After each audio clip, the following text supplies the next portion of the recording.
Loud. Okay, hi.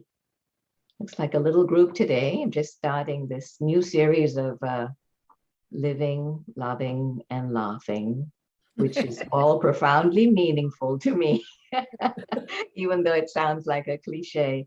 So I knew I had to do a series of conversations. So this is the second of these series, not counting the original Journey, book one series. Hi, Julia. Because of putting secrets out there, which will be next week. But there's so many different threads. Hi, Julia. How are you? Hold on, I can't hear anything yet. You can't hear anything? Oh, there we go. I just Okay, have to change good. here. And just so you No. know, I'm recording. I'm going to record this whole series for, anybody who encounters this new stuff, in the future.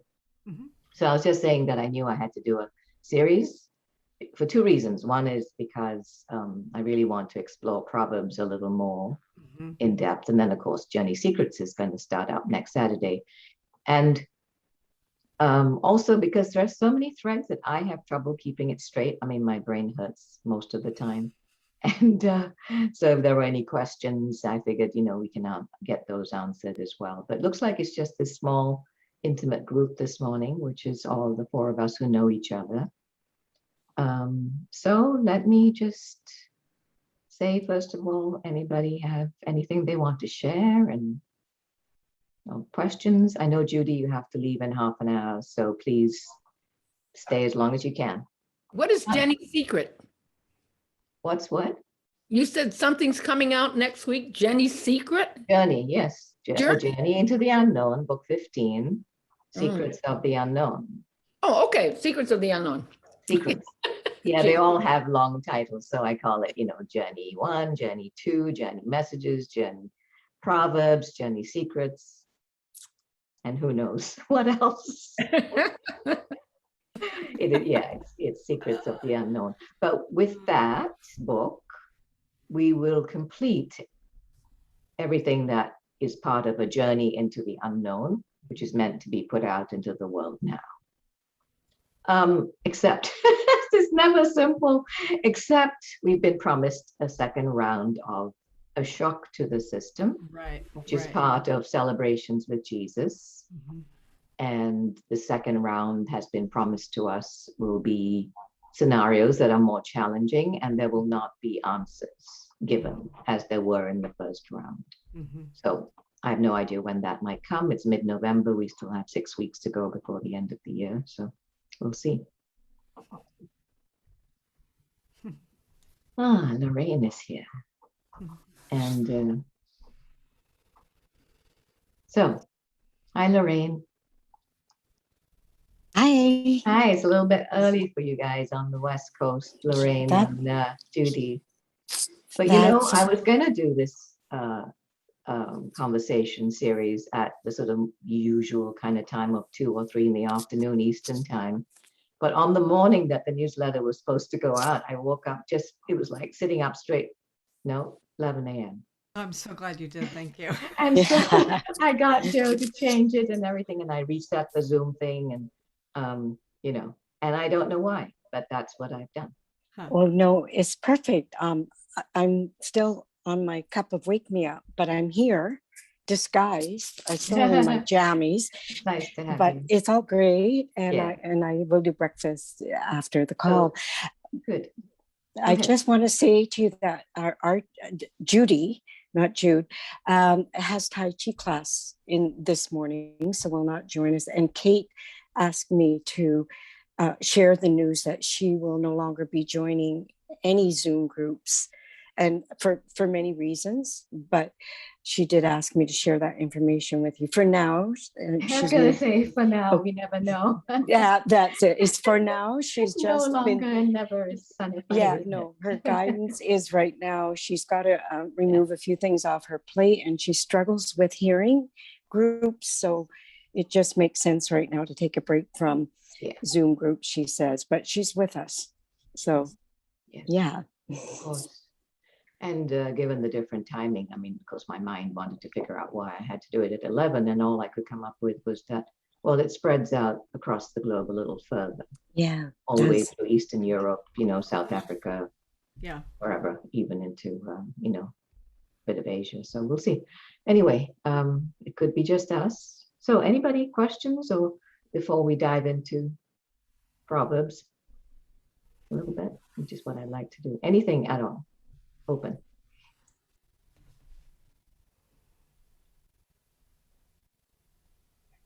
I'm appreciating you reading again. I really enjoyed listening to your voice again. And it just is, I just like it. I like that in the beginning when Journey first came out, you were reading. So thank you very much for that. Is that out already? Is this book 2? Yes. Okay. Yes. Okay, Yes. great. Did you get your newsletter I last got the Saturday? newsletter, but I thought it said something like it would be out in the next few days or something. So I just didn't have time to get No, back to it it. is embedded in the book, Okay. in the Oh, website. great. Oh, great. What will be taking a few days is that Joe is putting it on YouTube for me as well, because many people Oh, enjoy okay. That's what it listening. was. Okay, got it. Got it. And there'll be audio for Secrets of the Unknown as well. Oh, wow. So again, I just knew that it had to be recorded, Secrets of the Mhm. Unknown, from the first time I looked at it.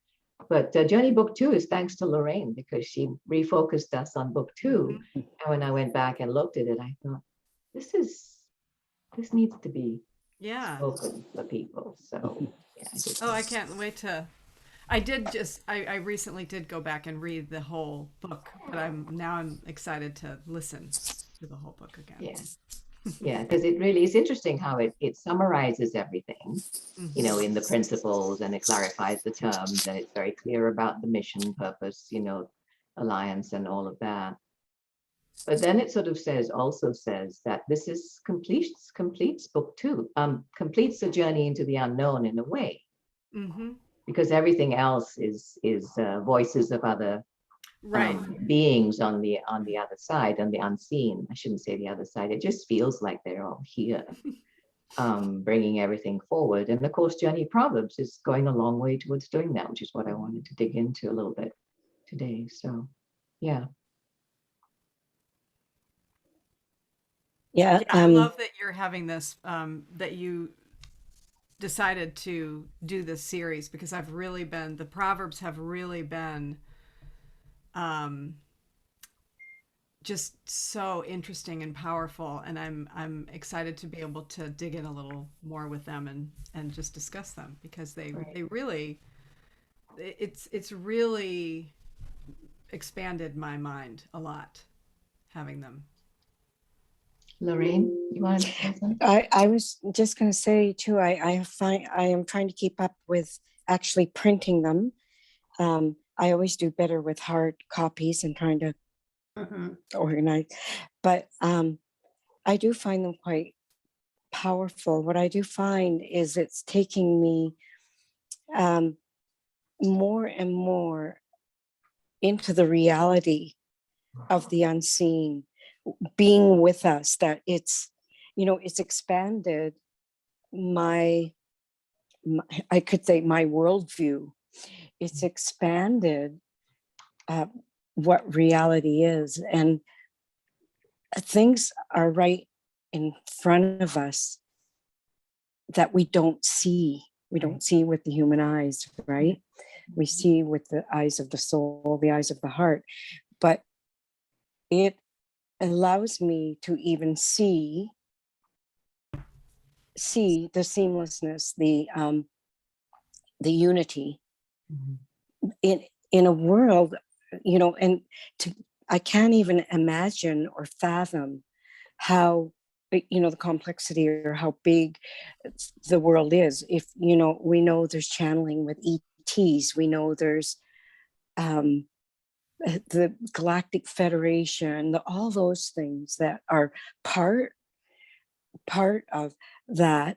But I won't, like I said, I can't even comprehend infinity, how far this goes. But the Proverbs are, and I think I've mentioned this to Christine, are people that we can all relate to.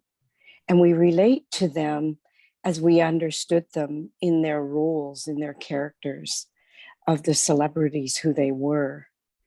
And now they're speaking to us, and giving us these little snippets or sound bites, let's say sound bites of wisdom from being able to see it from a different place almost. Although, like I pointed this out to Christine, Kurt Cobain says, I don't know what my purpose was. I still haven't figured it out, but I'll let you know when I do. And there's just so, I find, how do I find it? There's irony in how we, how they were as characters, and now how they see that. And they're warning us not to, not to make those same mistakes, or here's how I was perceived, but here's the reality of it. Elvis says that music wasn't coming from me. It was coming from another place. It was coming from his soul, right? It was so they're trying to teach us or give us wisdom to guide us in how what the choices we're making for our life. But yeah, they're quite fascinating, quite interesting, because also it's revealing to me something we totally didn't know about them, or something we couldn't see, or we couldn't see their, I could only see the character, I could only see the celebrity, and I could make judgment on it. Now I see the soul. So they're lovely. Thank you, Christine. Yeah, they're sharing their experience of how they were when they were incarnate, so to speak, and now how they view that. And the variety is incredible. It's incredible. So of experiences, but thank you. Yeah.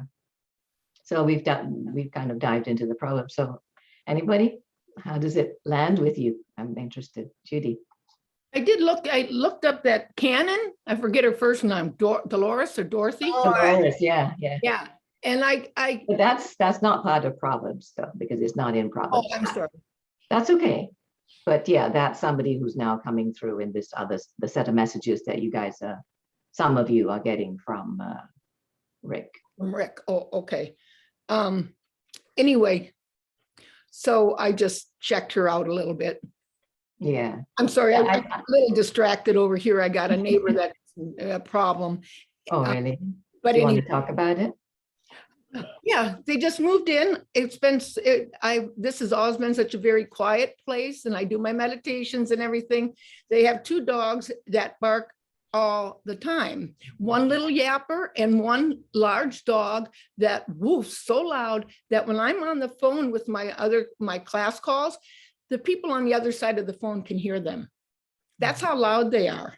And so the owner has talked to her, and now again this morning they started up. She said, well, I went for a run. I want to take the dogs with you. They have arthritis, not my problem. It's really, and the owner's not very happy either, because this is a really quiet building and you want to keep it that way. But it really has shattered my peace. Talk to the dogs. Yes. You talk to the dogs. You. This is Irene. I do. I open up the door and I'll say quiet, but if they don't. No. Like, on another level, you talk to the dogs. Yeah, really talk to the dogs. Yes. Yeah. Well, I'm not going to start babysitting her dogs. No. I think, Judy, I understand it. You're very upset. I can tell, and it can be hugely upsetting to have your routine and your quiet disrupted like that. And everything we've ever done, with A Course in Miracles, A Course of Love, and Journey into the Unknown says that the only thing that matters is how our response is, how we're responding. So what Irene is trying to say is that how you hold those dogs and your own feelings. I feel sorry for the dogs. What's that? I feel sorry for those dogs. Well, ask them what they're saying to you. Ask the dogs what they're saying. They're probably talking to you. That's right, Irene. That's kind of cool. They're calling their mother to come home. Maybe. So I think this is a good point. I kind of wanted to start with this and I didn't. So can we just take a couple of minutes now And I'm feeling Judy's disturbance, and it's a disturbance in the field for all of us. And I love you, Judy, and I love everyone You know, here. I can get off. I need to go anyway. And I am No. sorry to bother everybody, but No, please, would you just stay and do a couple of breaths with us before you leave? Yes. Thank you. Let's just do that. Just get comfortable in your seat. This is just 3 deep breaths, but I'll just talk you through what I typically do silently, which just get comfy and kind of wiggle your shoulders a little bit and place your attention on the top of your head. You can keep your eyes open, look out the window at the far wall, whatever, or close your eyes. It's up to you, whatever's comfortable.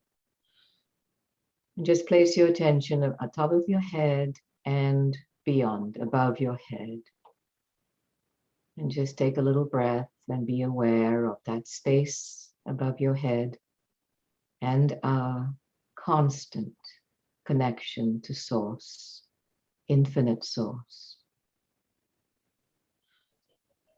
And wiggle your shoulders and be aware of your body all the way down to your toes.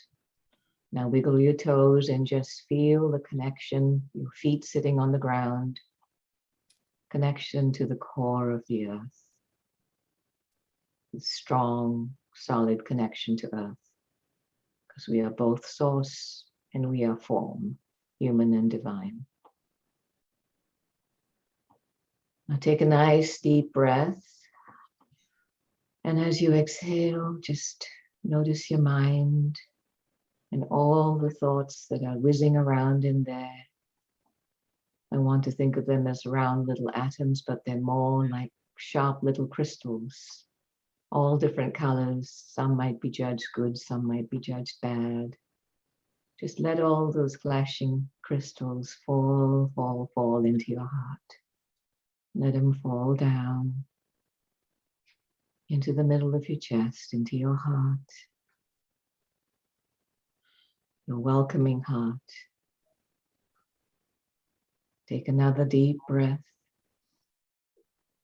And as you exhale, watch those crystals melt into the golden warmth of your heart, welcoming everything, all the feelings, all the thoughts, no evaluation, no comparison, no must, no should. Let it all melt together in this luscious, warm, golden light, liquid light, and let that expand. Feel the expansion in your chest. And hang out there a little while, take a few breaths.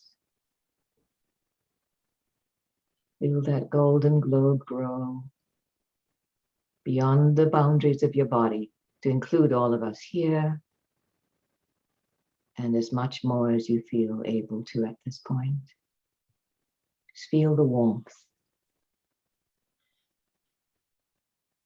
And take one last deep breath and let all of that warmth and deliciousness just kind of drop into your belly. And since we're all feminine persuasion here, I'm going to say belly womb all the way down. And feel that power there. Feel the power growing in the belly. We know what we feel. We know who we are. We are pure love. And all of everything is welcome. No separation. Exactly as it is now. Hang out there in that belly. Heart and mind joined and resting in that powerful place of creation.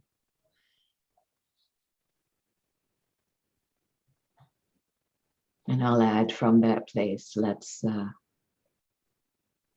share ourselves with Judy's neighbor dogs. We love you, we love you, we love you. Well, thank you for that. I have to go on my other call. Okay. I do thank you for that. I feel much better. Keep breathing into your belly. Love you. Bye. Bye. Bye, Judy. Bye. All right. That's hard to have is your hard. peace disrupted. That is so hard. It is hard. And bless her. Bless those dogs too. Okay, back to Proverbs. Irene or Julia, would you like to say anything about the Proverbs? You mentioned Kurt Cobain, Lorraine, and he was one that really struck me because, years ago, I used to think that, I think this was like when I was in my 20s, really sort of starting to get into sort of new agey spiritual stuff and my kind of feeling about this idea that perhaps we're eternal beings was that, and it was really a fear that when we die, we just kind of go into this void, nebulous space. Really, it's like an association with the body that that was making me feel that way. It's like, well, when we die, okay, we might be eternal, but do we just sort of go into this like floaty, dusty kind of thing? And I think for many years I've kept a certain version of that. I mean, it's changed a lot over time, but and I have gotten to a place of an understanding that we take our current consciousness with us when we transition. That it's not like, yes, our sort of specific way of being in our. I mean, I don't know really what happens, but to have someone let go of their form and to really have very little change, in terms of consciousness, was so interesting. And like really, it just really blew me away in the way that he said it. It's like, I really learned nothing, and I can't tell you what I learned. I don't have any idea what the point was. And that it was actually very freeing to hear him say that, because it made me feel kind of like you were saying, Lorraine, it made me feel more of a connection with non-form. It just made me realize that it's really just letting go of form. That's it. And we don't know, being in form, what the limitations of our minds are when we're in form, really. We don't know. We won't really know until we are in that place. But it's not like all of a sudden we become these all-knowing beings, Right. that all of a sudden, have access to. I think it's just, we have maybe a different kind of vision, but not a different consciousness. Yeah. It's so fascinating. Yeah. That one really struck me. I got to piggyback on that, because I carried from, I guess the way my parents spoke, or the church or whatever, that after you die, you rest in peace. I mean, you are just returned to God and you become these sparkly light or whatever, but everything is forgiven and you just are completely clear, and then maybe you reincarnate. I don't know whether you believe in reincarnation or not. And so it's wonderful to see that, as you said, both of you have talked about this.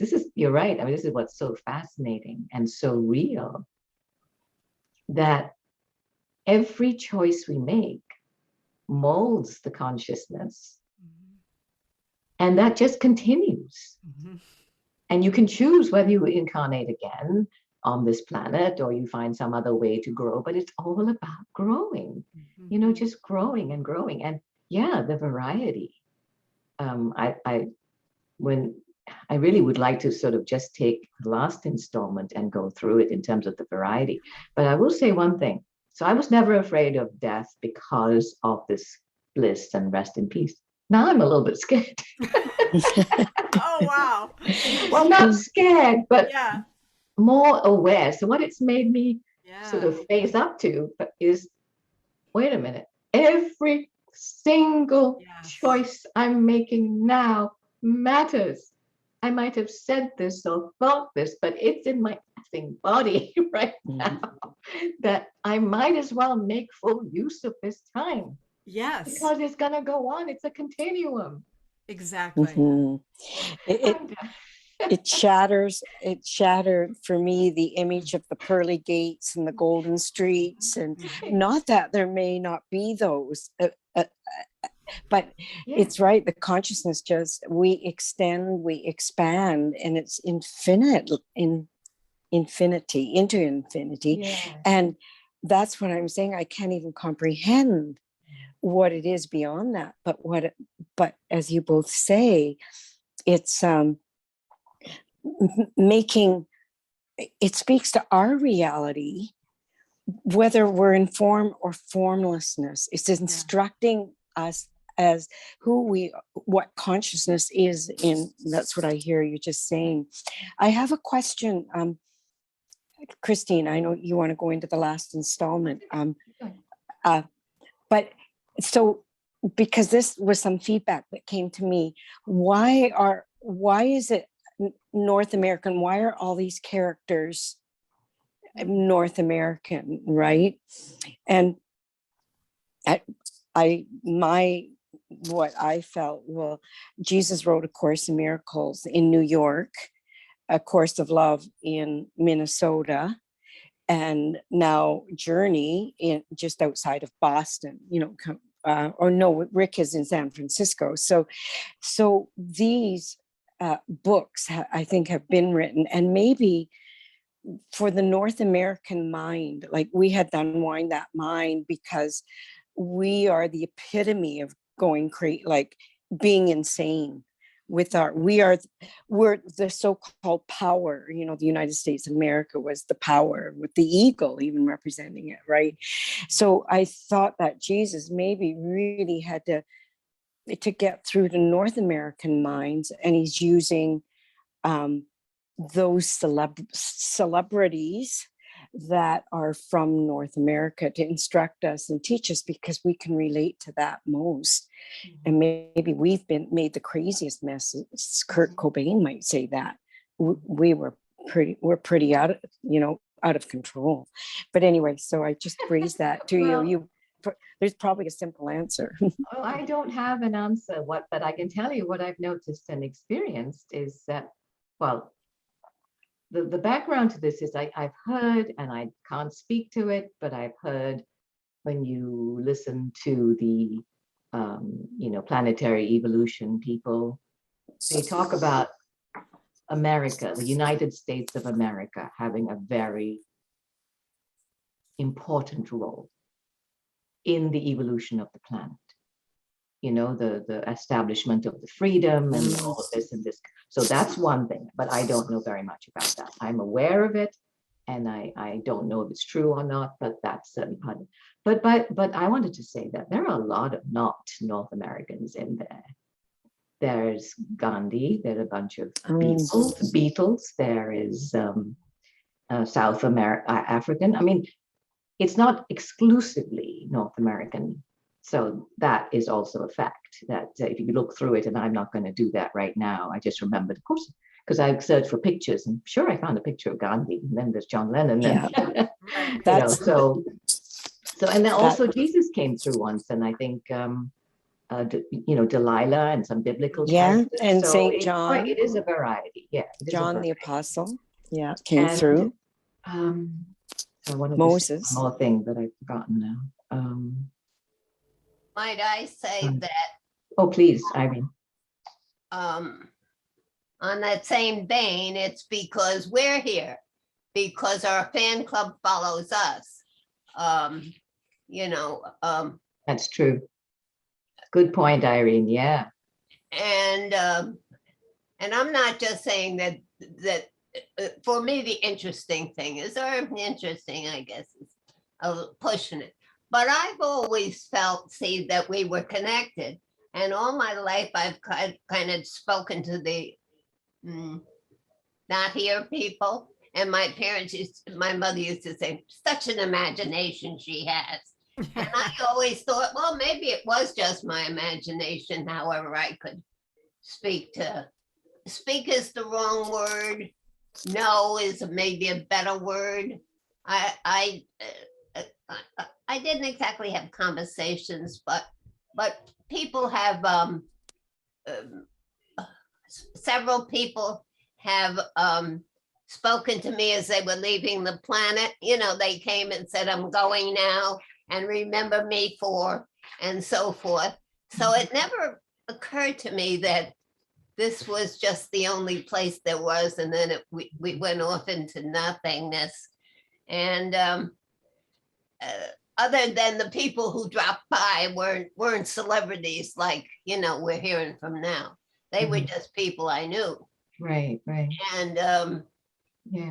so I've kind of always had this connection. On the and the other thing is that you know, the people, oh, babies come in with a clean slate. Well, they don't, because if we're taking our consciousness with us, when we got here, we brought our consciousness with us. So it's just, Earth is kind of, I hate to say passing through, but we're like passing through. And it's major. I'm not saying that there isn't anything major happening to the soul while it's on Earth, because that's, I guess, the way we or it set it up. But I always saw it as a continuum. So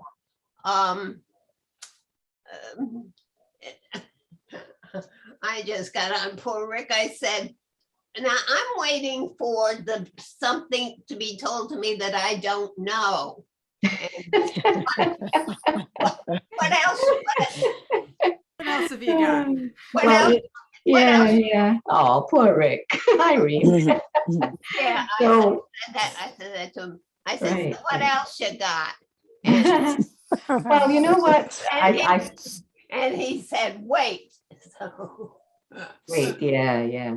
So, Irene, absolutely. I would use the word communicate. You've been communing or communicating, you know, with the unseen, obviously. You know, you talked about people, you know, speaking to you. So, and the people who've received, oh, I remember what I wanted to say.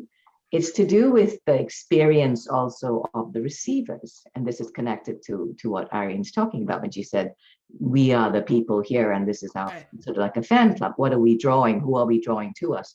Who do we think about? And I've already kind of been thinking and speaking out loud to my husband, wouldn't it be lovely if Judith Scutch came through, who's the publisher of A Course in Miracles, who passed only 3 weeks ago, you know, not long ago. But anyway, so Irene, absolutely. And, you know, each of the 3 major books that we are a part of the stream of came through a person and reflected that person and their experience and their likes and dislikes and whatever. I mean, the Course in Miracles is a very academic, intellectual book. And Helen was an intellectual, you know, a college professor, highly, you know, intelligent and studied and, you know, experienced. And A Course of Love came through in this beautiful, gentle way through a woman who through Mari Perron, who had a huge amount of very difficult life experiences and loving life experiences, but she was open in a way that your heart breaks open, you know, when you have struggled in your life. And she was a devout Catholic. And so there's a certain lyrical beauty to A Course of Love that's, you know, sounds like it could be a hymn in church, you know. And now we have A Journey into the Unknown, which is coming through Rick, who's had so much life experience of pain and joy and struggle in himself, and he works with children and people who have challenges, you know, and he's loves music. Hard rock is his favorite, you know. He loves, I remember, was it last year or year before, he has a whole disco set up in his living room where he can really enjoy that. So it makes sense that a lot of musicians come through and stuff like that. So yeah, anyway, that's what I wanted to say to tie it all together.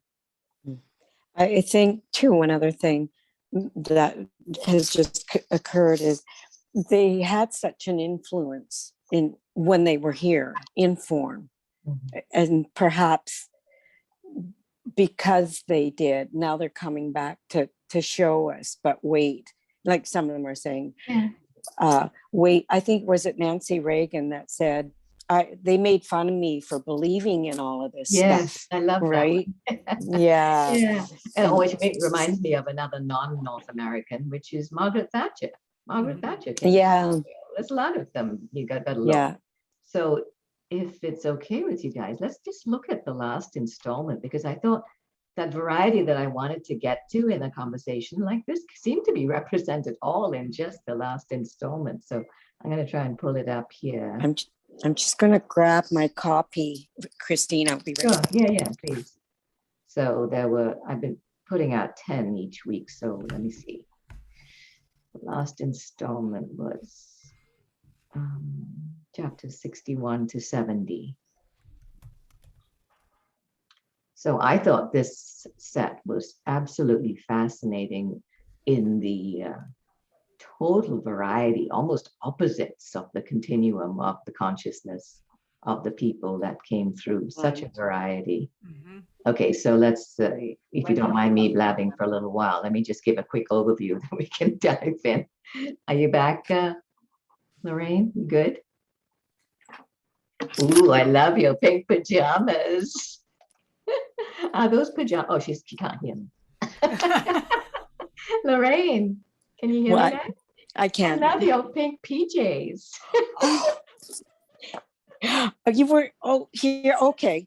It's beautiful. They're gorgeous. Peace signs all over them. They're awesome. It's wonderful. They're from Wonderful. the 60s. Wonderful. Quite. So let me very quickly zip through the 10 and say what kind of I feel where it lies on this whole variety of continuum. Okay, quickly for me, and then you all can take the rest of the time. It's what, 11:37. We got time. So the first one was Bonnie, as in Bonnie and Clyde, right? Bonnie Parker. Yep. And it seemed that she had sort of worked through what she knew she'd done, and was trying to, as you had said earlier, Lorraine, some of them are giving us advice. Don't do it. You know, get a grip. If you even think about hurting anybody, ask for help. So that was one thing. So then, but if you look at the next one, which is her partner, Clyde Barrow, it was so interesting that he says, I kill people, rob banks. I didn't go to hell, but when I woke up, I realized I wasn't there anymore. I just stopped growing. And this notion of him hanging around until 2013 is incredible. And until he eventually, so this is somebody who's almost opposite to Bonnie, you know, hung around, and then in 2013 decided to join Bonnie in the light. So let's whip through the next.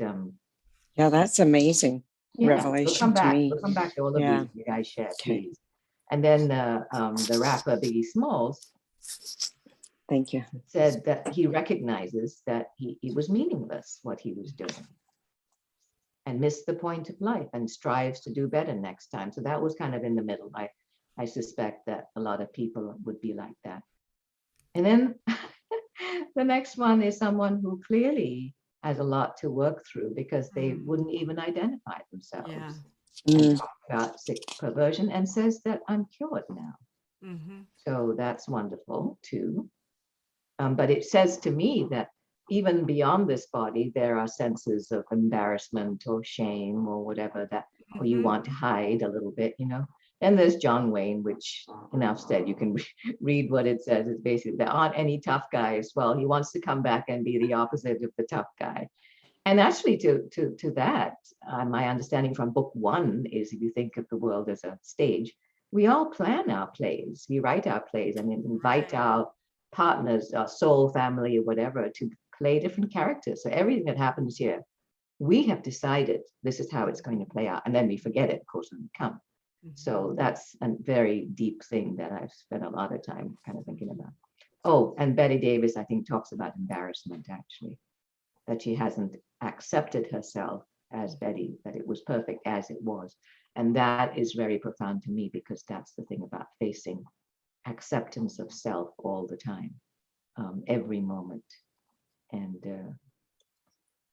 that's what I was trying to do with Judy, because it felt like she was finding it hard to just feel her feelings and accept being mad that somebody moved in next door, you know, with disturbing her peace.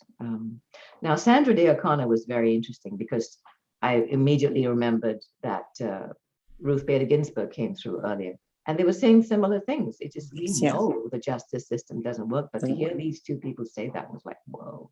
And JFK too said the same thing. Who was that? JFK. Right. When Now he I'm came waiting through. for a masculine Supreme Court judge to come through. Mhm. Okay, Nancy, we talked about, and then the last two are Eddie Van Halen, which was also interesting because he was being himself, but then he adds saying goodbye is really hard. And that's such a beautiful both and continuum, human and divine. Of course it's hard, you know, and people who, when someone passes on, and, you know, it happens all the time. I've lost 3 people in the last few weeks. It's like, I feel it and feel them feeling it. And at the same time, knowing it's okay, but it's not okay. I don't even know how to put it. You know, it's okay when it's not okay. And Barbara Bush. Yeah. And spending time with George. I like that a lot. Yeah. I like that. Because, and even when you've been in a lot of pain, I remember in book 1, I believe it's book 1, it could have been later when Mother Mary came through with her Mother Mary and Friends, but I think it was book 1. No, maybe not. Mother Mary and Friends. See, even I'm totally confused. She talked about how she opens her home to hurting souls. Heartbroken was the word. Heartbroken Yes, souls. yes, I remember that. And give them a place to rest. She gives them a place to rest. So I imagine the people who are hurting that we're hearing from, perhaps having spent time with her or some equivalent energy as her, you know, feeling their pain and resting. So I'm done. You guys go. You know, I think maybe we need to talk to them. They're talking to us and they're telling us where they're at. You know, that they're still them. To me, I see it always as the opening and closing of a door. So it's like, you know, death is like you just walked into another room. And normally, you know, you may get a different, you know, that you may be looking at a different windows because the room is facing some other place, but you take yourself with you. But maybe we need to be talking to them and telling them we forgive them. They're talking about they carry their hurts with them. So this has got to be a two-way street. Yeah. That we can tell them that we, you know, the folks who are talking to us through this through this way, that we need to be extending to them our forgiveness, that we forgive you for when you were here and you were you tried out that scenario and it was maybe a disaster for you, for that person, and that we understand it's just earth is that trying out place, you know. You come and try out all kinds of things and hopefully we're trying out really good things, but sometimes we're not. And some of these folks did not. And even the ones that, you know, left carrying a lot of grief and sadness and whatever you carry when you die, when you're time to leave the planet, maybe it's what we need to do. Maybe they're coming to us so we can forgive them. That we can, what we all have learned here now, that we have expanded ourselves to see this as one big deal. Earth, not Earth, you know, whether you're here or not here, but that we, the people in this room, the people in these programs, the people who understand this stuff can reach out and forgive, offer forgiveness and help the folks who have left to forgive themselves. Because it sounds like they haven't. They're telling us, well, they still hurt, you know. Some of them, yeah. Some of them. Yeah, I think too, you know, we are all an aspect of the whole. And it's the healing of all of us that we need to get, to become pure, the whole, to get back to the whole again. And they're giving us advice, and we can take Kurt, maybe by taking their advice or not making their same mistakes, or when we heal, they can heal. When we can not make the same mistake, it prevents us maybe from needing specific healing in one area, but it also maybe it helps their healing. Maybe what we do can have an impact on Kurt. Maybe he will learn what the purpose of life is, or we've all been graced with knowing or accepting our sacred purpose, right? So I appreciate what you've just said, Irene. Like this, maybe it's a two-way street. And what it does, it pulls us up to knowing what we do, what we say, how we love. Turn on that heart light, because it affects everybody. It's so important. And that's all that's important. That's all that matters, right? Absolutely, both of you. Everything you've said, totally, 100%. And for me, the whole purpose of these proverbs as they come, and the way I've been reading them anyways, to notice my own response. First of all, to the person as they're here. Well, that's my response already. That gives me information about my own evaluations or judgments or how I felt about them when they were on the planet. And then to listen to what they say. And it is no different really to the way I treat my neighbor or my family, or it's about acceptance of my own feelings about what's happening and recognition that I can be in that neutrality with all of it, because love doesn't leave anything out.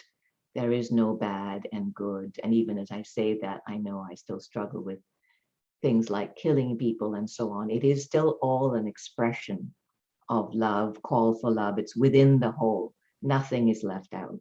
It's simply the awareness of ourselves and the choices. So yeah, totally. If anybody reads these and just notices how they're feeling about it, the person in real life and then the person afterlife, that's huge in itself. I think just being in this conversation, I mean, just in the last 45, whatever it's been, it is driven home for me the value of them and the significance of them. Their messages are important. Those souls are important. It's so. Thank you, Christina. This has already been enlightening for me to really grasp or deepen the meaning of what the purpose is, having them here for us. Yeah, thank you. Again, it's two-way, because I wanted to do this. What we are talking about here, it really enriches the whole thing. And as Irene said, it's all the same. It's unseen and seen. And she's lived experiences of communing with the unseen. And that's what all of Journey is really trying to tell us, that it's a continuum. And I think the Proverbs for the New Age are a significant piece of conditioning us to recognize that they're here. From everything I understand, the veil is gone. It's absolutely gone. There is no veil. And I've heard people saying this Halloween was the last time, if there was any remaining veil, which would open only on All Hallows Eve, once a year, that's gone. It's open all the time. And I noticed that I wonder, and again, my focus is typically myself. So I notice in myself a little fear around, well, what does that mean? What am I going to see? And I know that they've been coming through for me in what arises and what I need to do. They talk to me silently in that way. And I grab a pencil and write down what I need to do that day or what I need to do for the journey work and so on and so forth. But they also been coming through in numbers, in looking at the clock, the double numbers, the triple, quadruple numbers, and constantly. And then the other day I said, well, maybe I'm ready to see something more, because I know I'm not ready to see form. I've always been afraid of ghosts. I've always been afraid of the dark. And I know I'm not ready to see. And yet I also know that if I were ready and I desired that, it could happen. Mm. So I'm kind of hanging out with that fear. Yeah, it's also experiencing right now in this moment, right now, internalizing and integrating the unseen into myself, that it is reality and it's a part of who I am. So whatever I have to face, maybe I'm going to be called to come up with, you say ghost, spirit, or a ET, or Right. have to, do those things.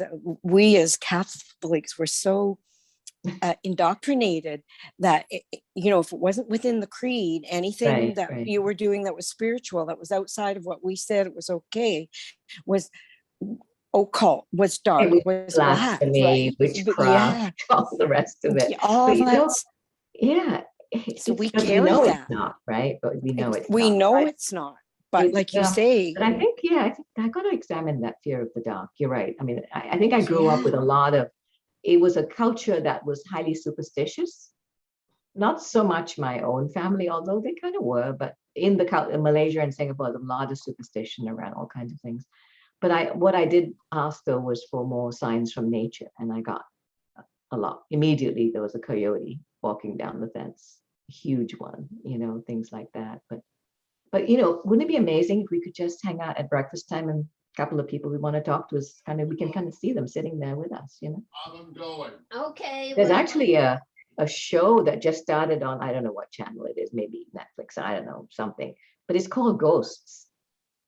And it's about a woman who just has a fall, and afterwards she sees all these ghosts, and they're all part of their life. It's a comedy, but it's really like showing that, they can't touch the form. They need our arms and legs and feet and hands, but they're here and we commune with them. Somebody has recommended that I watch Lucifer on Netflix. I never have time to watch TV. Was it you? You got to. It's a wonderful series. It's telling the whole story of the evolution of the, right. Humanity. So I'm going to really try and fit that in, but especially after speaking today, just try and get more comfortable with that. The other world, which the whole point of Proverbs is to say there's no other. Yeah. Right. And Lucifer is actually more about integrating light and dark. Okay. It's not separating, Satan. He was never, he said, I'm not. And it's very clear that he's not evil at all.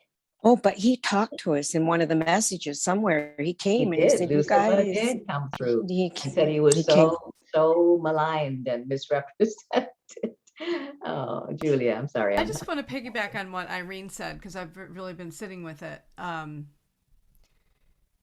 think again, maybe in sort of because in my younger days, the sort of eternal life was sort of the way that you held it, Christina, that you described this kind of peace, and that people who then came through channeling were, kind of all knowing, right? There's this idea that they're so much more than us in form.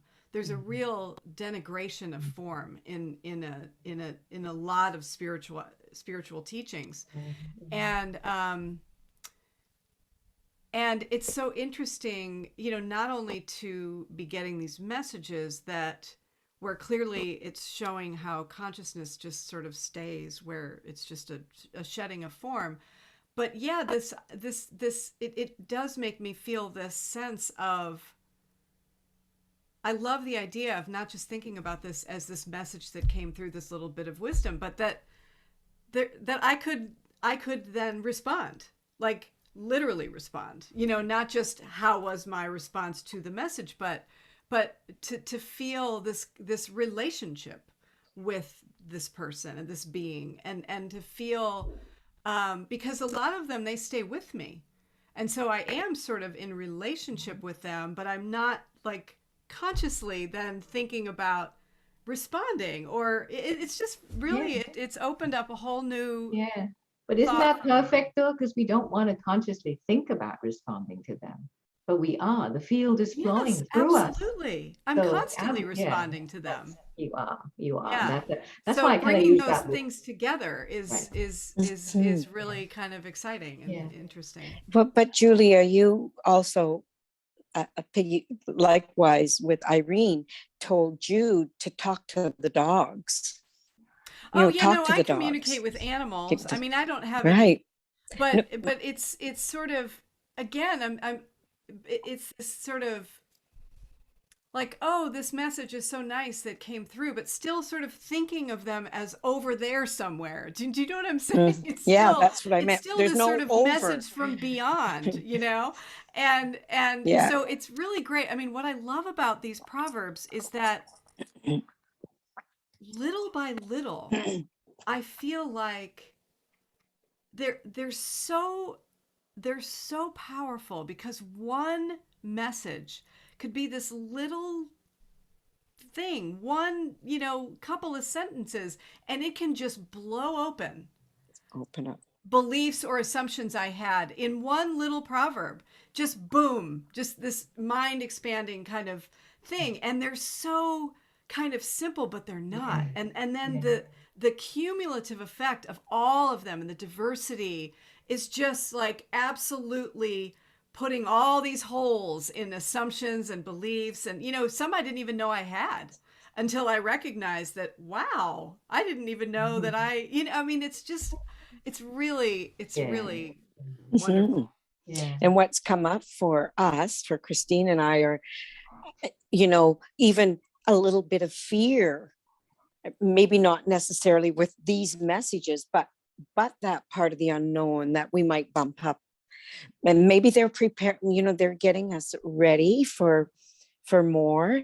I want to just comment on Betty Davis, because she stayed with me quite a bit, because I have been going through the same thing.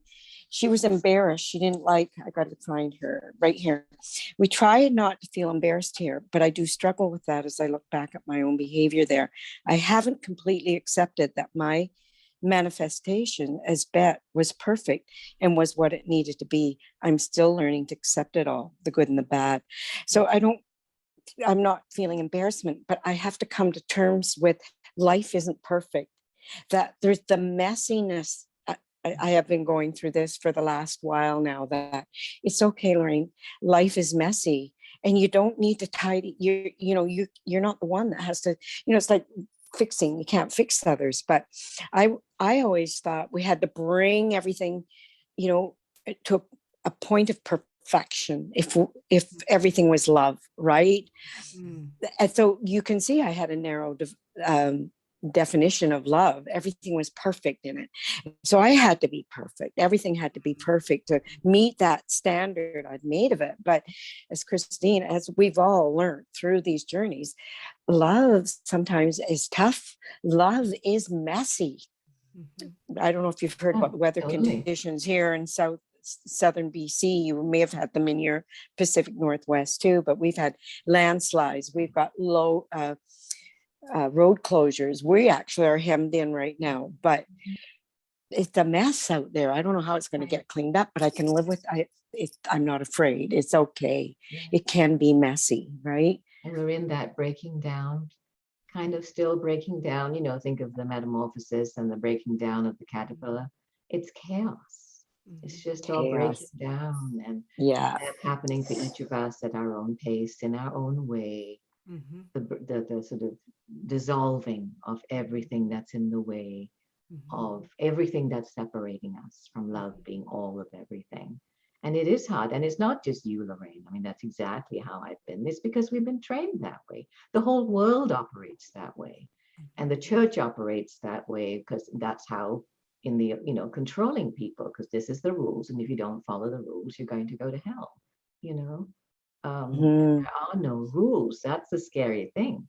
There are no rules. What is arising within myself is always a gem. How I use it is my choice. Mhm. What Clarity. pops into my mind right now is the phrase, and it's not all about us. You know, we think everything's about us. I think I said something and it probably offended Mary. However, Mary wasn't paying any attention to me when I said it, so she didn't hear it at all. And I'm out here beating myself up. Oh, I shouldn't have said that. That was so nasty of me. And I'm beating it's all about me. I'm beating myself up about it. Mary's off at the mall, she didn't even hear the thing. And Yeah, yeah. and Yeah. and I think that before that came to me, just if you're visual, think about the whole thing as a house. Okay, and the house has a lot of rooms. So you and the other person were in the living room, and then they got up from their chair and went into the kitchen.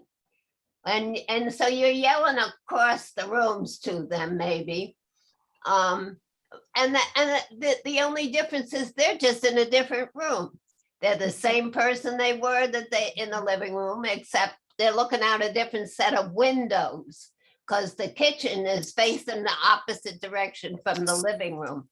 Mhm. But if you see it as one big house, and we don't go very far, we just go from room to room, and we carry ourselves with us. And But you're all connected. but it's not always the self that the other person thinks we are. Because you may say something to me and you might say, "Oh, go take a walk." And you mean it kind of, and I think, "Oh, walk. I could take a walk." Yeah. So, Irene, So it's all, the whole thing gets all misinterpreted. you had said it earlier about it all being two ways. So everything you described, the gem that popped forward for me, Irene, is the part where you said, and I'm beating myself up for it, for whatever happened. And she's out there at the mall shopping, perfectly happy. That is the crux of it.